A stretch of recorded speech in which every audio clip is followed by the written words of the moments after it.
It is a pleasure to welcome you to Hoda's Career Info. My name is Hoda Kilani, career and academic coach at Right Career Fit. Coaching is all about storytelling, helping you envision and tell your story your way. I put this series together to share stories of inspiring career people from across the globe. I hope their stories motivate you to envision your career story, discover your road to success, or recast your career path. And more importantly, that you love these career stories as much as I do. Our guest today is Chief Storymaker Sarah Elkins.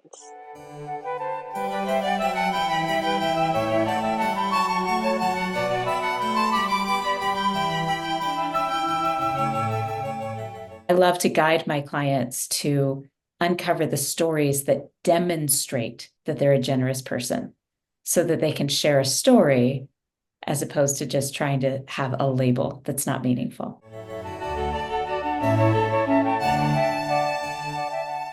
What people forget is that every story we tell says a lot about who we are.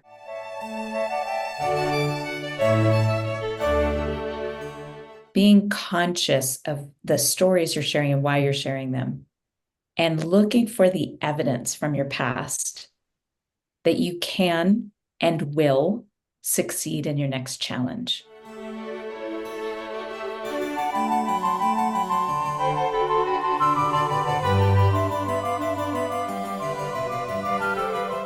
Thank you for joining Hoda's Career Info, your career program where guests from across the globe share career tips and personal stories to help you successfully navigate your career. Watch, listen, and learn. Remember to like, subscribe, share, and follow me on social media for more career info. More importantly, make sure you have that very important career conversation with a career professional. Our guest today on Hoda's Career Info is Sarah Elkins. Sarah Elkins is your guide to uncovering the right personal stories for the right audiences. So executives, leaders, advocates, public speakers, and job seekers can clearly and effectively demonstrate their character, values, and vision. She guides individuals and teams toward improved communication and reduced friction in the workplace. Sarah is a storyteller, keynote speaker, Gallup-certified StrengthsFinder coach, podcast host, author, and professional musician. Her podcast and book, Your Stories Don't Define You, How You Tell Them Will, help listeners and readers understand that the stories they choose to tell and how they choose to tell them impact their internal messages and the perceptions others have of them. Join me and together let us learn from Sarah's expertise.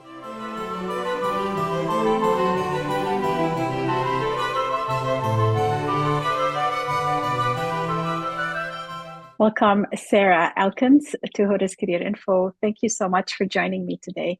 Thank you so much. I'm going to right away start with the question that trumps most of the guests, and then you can relax after that. The question is, what is the term that best describes the work that you do, and how would you define it? So from your perspective. I would say that the best word to describe what I do is I'm a guide. And the reason I say that is because I don't love the word help. I don't love the phrase to empower, because I believe we have to empower ourselves. And so I like to be described as a guide in people's development of the stories that they need to share to describe who they are. So as an example, a lot of people could say, well, I'm very generous, but that doesn't mean anything. So I love to guide my clients to uncover the stories that demonstrate that they're a generous person so that they can share a story as opposed to just trying to have a label that's not meaningful. I really like that word, and I'm going to ask you more about how you help them go beyond that one word in the next couple questions. But first, I would like to ask you about your story. So, can you share with the audience your personal story? And perhaps, if possible, from every story, we always learn a lesson. If you can embed a message that you'd like to send by being here on this program. Of course. Well, I'd like to start with a story that demonstrates who I am at a core level. And it begins when I was pregnant with our first son, and we lived in Washington, D.C., and I hadn't planned to have children. And then I was nearly 30, and I had been married about 6 months and decided it would be a waste for my husband not to be a dad. So I can be a little on the impulsive side. I have activator, and if anybody's familiar with StrengthsFinder, activators always have a sense of urgency. And we were married in late May, and then I moved to Northern California for work for 3 months, starting in August, late August, mid-August. So we had only been married a few months. And on our way to the airport, I told my husband, well, I should probably let you know that I traded the pill for prenatal vitamins. And that's how he found out that I was interested in having a baby.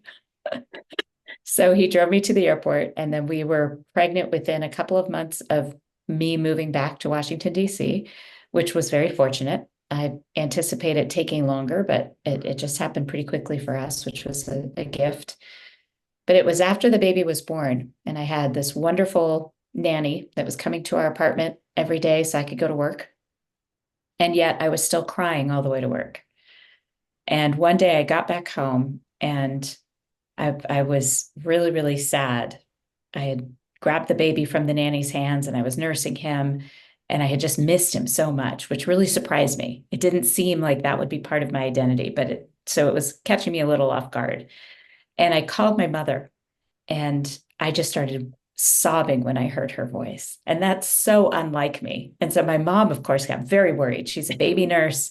So her first thing is zero to catastrophe, right? It's not, oh, you're sad. It was, what happened to the baby? Are you going through postpartum depression? What's going on? Just really freaked out. And I couldn't get my breath. I was crying so hard. And I finally was able to say, no, no, no, everybody's fine. The baby's fine. I'm fine. And she said, then tell me what's wrong. And I looked down at this gorgeous, perfect round head, full head of hair, huge brown eyes, eyelashes that when his eyes were closed went all the way down to his cheekbones. And I looked at his face and I said to my mother, it's just that now I know how much you love me. Oh, And now we're both crying. And a few weeks after that, my husband was offered a job in Montana. I had never been to Montana. And I just said, take it. Let's go. We need to live somewhere where we as a family can spend more time as a family.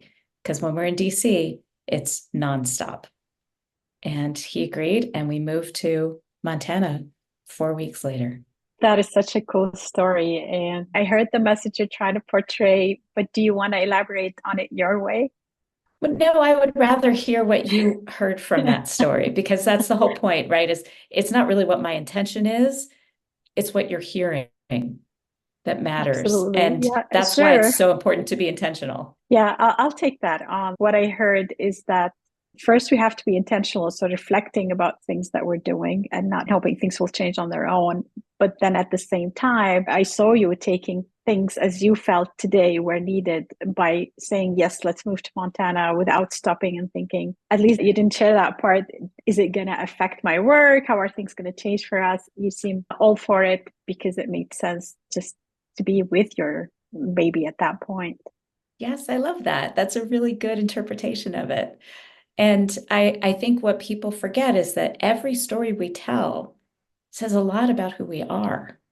Every single story, even if it's about meeting somebody we ran into at the cash register at the grocery store. The way we talk about other people impacts how people perceive us. So my story about my mom and what our relationship is like tells you a lot about who I am. Yes, absolutely. And I could feel you dragging a story out of me. And you do describe yourself as a chief story maker. So we got to sample a little bit of that, but what does this title mean to the people who are looking to perhaps use your services? How will you help them as their chief story maker? That's such a good question. One of the most important aspects of me being a guide is that I draw out the stories of other people. I guide them to uncover the parts of themselves that maybe have created damaging internal messages.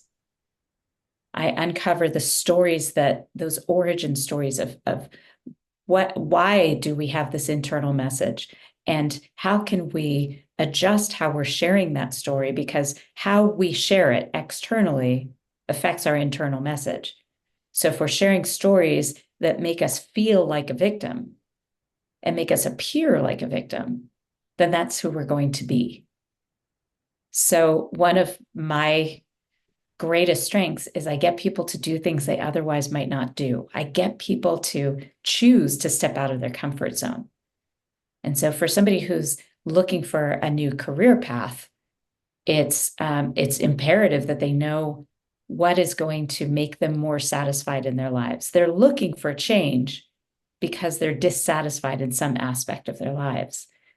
So starting with what really brings me satisfaction, as a story maker, I guide this person to uncover the stories of satisfaction so we can see the pattern. What work were you doing when you really loved what you were doing? What were the actual activities that brought you that satisfaction? Because you can do those activities in a lot of different industries and a lot of different jobs. So let's make sure that you're looking at the activities that you really draw satisfaction from before you even start looking for the next job. Did that answer your question? Absolutely. It showed the flow of how you'd like to work, and that describes what Chief Story Maker is all about. And you are also an author. You wrote a book. Title of the book is Your Stories Don't Define You, How You Tell Them Well. What are you hoping the readers will take away from this book? As we've started this whole conversation with intention, that is exactly what I hope readers will get out of the book. And my podcast is the same name as the book. I got the book title from the podcast title. And as a description of why that book exists, when I first started coaching, a woman came to me for public speaking coaching because she was already a well-paid public speaker. She was doing keynote presentations and speaking around the world, but she had been diagnosed with MS, multiple sclerosis, and was wanting to share some aspect of that story, but was concerned about sharing this diagnosis. And I said, why are you worried about this? And she said, well, I don't want to be known as that woman with MS. And I said, well, Amy, all of our interactions have told me that you are strong, that you are resilient and persistent. That's what I'm hearing from your stories of how you've managed this diagnosis and the treatment and how you're living with it. I don't see you as that woman with MS. I see you as this resilient, gritty woman who has chosen to continue to live her life and shift whatever she needed to in order to make this work. And she got very quiet. And I said, Amy, it's not the things that happen to you that define you. It's how you talk about them. And then about 2 days later, because sometimes I'm a slow processor, the phrase, your stories don't define you, how you tell them well, came to my mind. I love this, and I appreciate you sharing Amy's story to give us an idea of what it could look like and how we can fix it and make it look the way we want it to be seen. Mm-hmm. And you mentioned your podcast. I was going to ask you about it as well. So which one came first and how are they related? Because they are the same title. Again, I'm just going to repeat the title because I think it's really cool. Yes. Your stories don't define you, how you tell them well. So how are the book and the podcast related, and which came first? That's a great question. I started the podcast. I call myself an accidental podcaster. And I started it as a potential case study for an event that I host called No Longer Virtual. And it's all about getting people together face to face, mostly entrepreneurs, small business owners, to learn and grow together, to feed ourselves. Because as small business owners, we're pretty much always feeding everybody else. So I created this event. And as one of the sessions, I said, it'd be cool, would be for somebody, I did not intend it to be me, to start a podcast before the next conference or summit and bring that case study to all of the participants to let them know what went right, what went wrong, what it's like to start a podcast, what tools you need. And my friend who publishes, who is my producer for my podcast, said, that's a great idea. When do you want to get started? And I thought, oh, shoot. It has to be me. And when I had that conversation with Amy, I started thinking about what I would do for podcasts. And I thought, well, a lot of people don't know how to uncover their stories. And I can only, so I started this podcast thinking that listeners would be able to see themselves in my guests. So as I uncover the stories that my guests are sharing, and I'm finding those little threads that they kind of gloss over, and I say, well, wait a minute, you said this. I want to hear more about this. And they get to this point where they realize, oh, I never told anyone about that before. And that makes so much sense that that's really where this story has to go. So I was having so much fun doing this podcast and meeting people who have these amazing stories. They just don't know how to tell them or how to share them in a way that helps shift how they frame their stories. And I was enjoying it so much, and I realized I wanted to scale this. I want everybody to have the opportunity to do that kind of work. And so I wrote the book so that it has worksheets, it has exercises so that people can do that. That's a wonderful story. And that shows also that you are constantly reflecting on your work. Thank you. My final question to you, Sarah, is I always advise my young clients, one, to be intentional, but also to get out of their comfort zone and embrace new challenges. What are some of the challenges that you can share with us here on this program? Of my That own? you're willing, yes, that you're looking to take, just to give people examples of we do need to step out of comfort zone. Yes. Oh my gosh. So I've been speaking for a while, and I've been fine-tuning my messaging over the years. I have a lot of different services that I provide because I get bored really easily. So I have to have multiple threads through my life. And I've been a Gallup-certified StrengthsFinder coach for years now. I've worked with over 1,000 people with that tool. And it's not out of my comfort zone anymore to work with groups using that tool. And I still love it because it's different every time. Every person has a different collection of strengths to uncover and work through what their magic is. And so the next part of this has been embracing my work as a professional musician. I sing with a couple of bands. And cool. Thank you. And to be able to combine storytelling, music, and some of my StrengthsFinder, but it's mostly the storytelling and music. I've started adding music into my keynote presentations and storytelling workshops. So I started one last year by singing a cappella a verse from a song at the beginning of my keynote, and the audience was just silent. And it was amazing and really, really out of my comfort zone. So now this next adventure is that I am doing a 5-minute pitch to be a TEDx speaker in February. My pitch is in September, and I have to be live in person to do this pitch. And I have requested permission from a songwriter to use their song, a verse from their song, to begin my TEDx pitch. And when I practiced it with a friend, she said, I can see your vulnerability as you're sharing this with me. She could see the anxiety. She could feel that flush coming up in my chest. And she said, you're on the right track when you're that uncomfortable. And I thought, okay, I guess I'm on the right track then.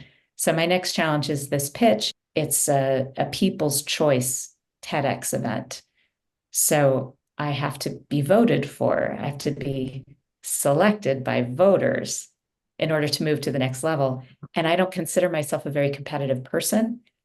So this feels really uncomfortable to me. I don't like popularity contests. And it's so important to me that if I'm selected, it's because my message is so important. And it's all about how your personal stories can change the dynamic across our globe from polarization to civil discourse.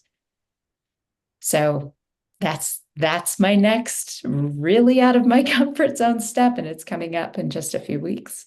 I want to congratulate you on getting to this step and Thank on your you. willingness to take it on, because some people would, okay, I don't know that I want to take it on. So congratulations on taking on this challenge. It's exciting for sure. And I know you can do it. You've done a lot more so far in your life. Thank you. So congratulations. Thank you. These were all the questions I had prepared for you today, Sarah. Was there anything else you wanted to talk about that I didn't ask you about? Well, I would like to leave your listeners with one last consideration. I would love for them to think about the stories they tell and how they are meaningful in their lives. No matter whether it's a brief story about your dog or the big epic story about a job change or an I nearly died story, being conscious of the stories you're sharing and why you're sharing them, and looking for the evidence from your past that you can and will succeed in your next challenge. That's the benefit of collecting those stories, is that you now have this pile of evidence that says, I am resilient, I am strong, and I can handle this next challenge too. Thank you for this inspiring invitation, Sarah. And I hope people take it on and give us some feedback on what they think. And thank you so much for your time today. Thank you. It's been such a pleasure.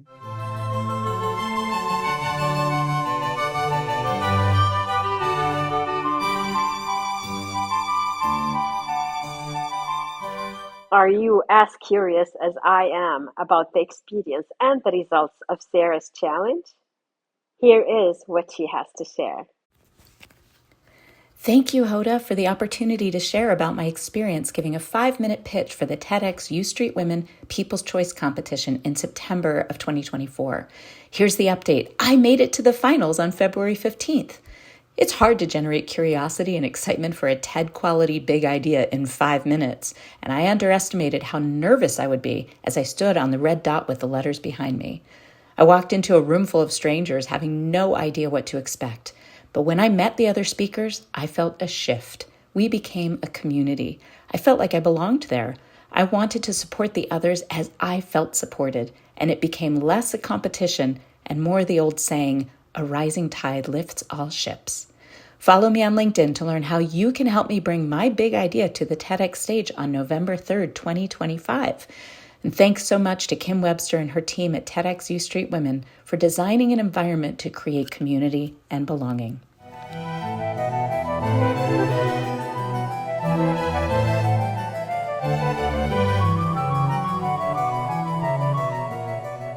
That's all for Hoda's Career Info, the program where career professionals from across the globe join me to empower you to succeed. Our guest today on Hoda's Career Info was Sarah Elkins. You can connect with Sarah on LinkedIn. Sarah shared with us the value of the stories we tell. What does your story look like? What do your stories look like? Remember that you can watch Hoda's Career Info on YouTube or listen to the episode on your favorite podcast app. To let me know if you are interested in an opportunity to talk about your work, you can send me a direct message on my website, dietcareerfit.com, where you can also sign up for my newsletter to stay up to date on the latest episodes. Please like, subscribe, share, and follow me on social media for more career info. I am your host, Hoda. Until next time, remember, your time is very precious. How are you spending it?